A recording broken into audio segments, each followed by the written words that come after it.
ԱՄՆ փոխնախագահ Ջեյ Դի Վենսի այցին ընթരാճ Երևանում նախապատրաստական աշխատանքներ են։ Այսօր նախագահի նստավայրում նախատեսվում է ընդունելություն, որից հետո ամերիկացի պաշտոնյան եւ Հայաստանի վարչապետը հայտարարություններով հանդես կգան։ Այդ կապակցությամբ մայրաքաղաքի մի շարք կենտրոնական փողոցներ փակ կլինեն։ Բաղրամյան պողոտայում ոստիկանական ուժեղացված ծառայություն է սահմանվել։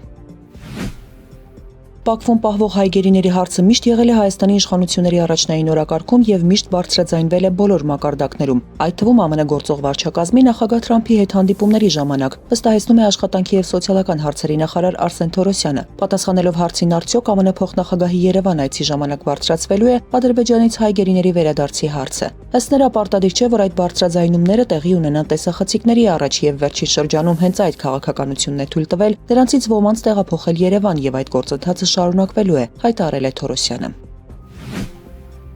Անհետ կորած զինծառայողների հարազատներն ազգային ժողովի մոտ բողոքի ակցիա են արել, պահանջելով թույլ տալ ծանոթանալ 44-օրյա պատերազմի հանգամանքներն ուսումնասիրող քննիչ հանձնաժողովի զեկույցին։ Ասում են ամբողջ ժողովուրդն է ուզում իմանալ ով էր մեղավոր եւ չի կարելի զեկույցն արխիվացնել ու ժողովրդին ասել ձեզ ասելու ոչինչ չունենք։ Անհետ կորածների հարազատներից մեկը շեշտել է, անցյալ տարվա հունիսին հերթական ակցիայի ժամանակ քննիչ հանձնաժողովի նախագահ Անդրանիկ Քոչարյանը հանդիպել է իրենց եւ խոստացել հանրայնացնել զեկույցը։ Հիմա պահանջում են կատարել խոստումը։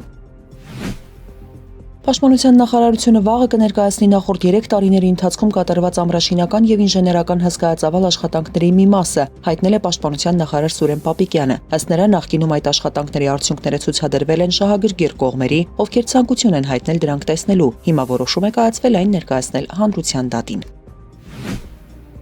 Երևանին ու Բարաշեն վարչական շրջանում գտնվող Պաշտպանության նախարարության Զորամասին հարակից տարածքում պայմանագրային զինծառայողին խմբակային դաժան ծեծի ենթարկելու վերաբերյալ քրեական վարույթ է նախաձեռնվել առողջությանը ծանր վնաս պատճառելու դեպքով, հայտնել է քննչական կոմիտեի խոսնակը։ Դեպքը տեղի ունեցել փետրվարի 5-ի երեկոյան։ Զինծառայողը ծայրահեղ ծանր վիճակում տեղափոխվել է Մուրացան զինվորական հոսպիտալ։ Նա ծանր վնասվածքներ է ստացել դեմքի եւ աչքերի հատվածում։ Պայմանագրային զինծառայողը Կոտայքի մարզի 24-ամյա բնակիչ է։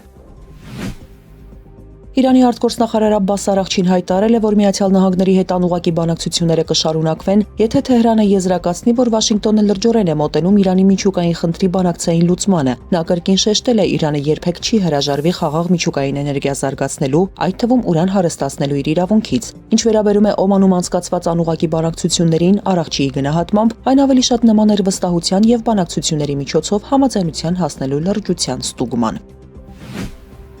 Միացյալ Նահանգները հիմա պատրաստ չէ իրականացնել Ուկրաինայի վերաբերյալ իր իսկ առաջարկները, որոնք արվել են երկու երկրների նախագահներ Վլադիմիր Պուտինի եւ Դոնալդ Թրամփի Անկորիջում հանդիպման ժամանակ, հայտարարել է Ռուսաստանի արտգործնախարար Սերգեյ Լավրովը։ Նա նշել է, Մոսկվան Անկորիջում ընդունել է Ուկրաինայի հարցով Վաշինգտոնի առաջարկը, սակայն գործնականում ամեն ինչ հակառակն է։ Նոր պատժամիջոցներ են սահմանվում, պատերազմ են մղվում լցանավերի դեմ բաց ծովում, խախտելով ծովային իրավունքի մասին կոնվենցիան։ Բացի այդ, Վաշինգտոնը փորձում է արգելել Հնդկաստանին եւ մյուս գործընկերներին մատչելի ռուսական էներգակիրներ գնել։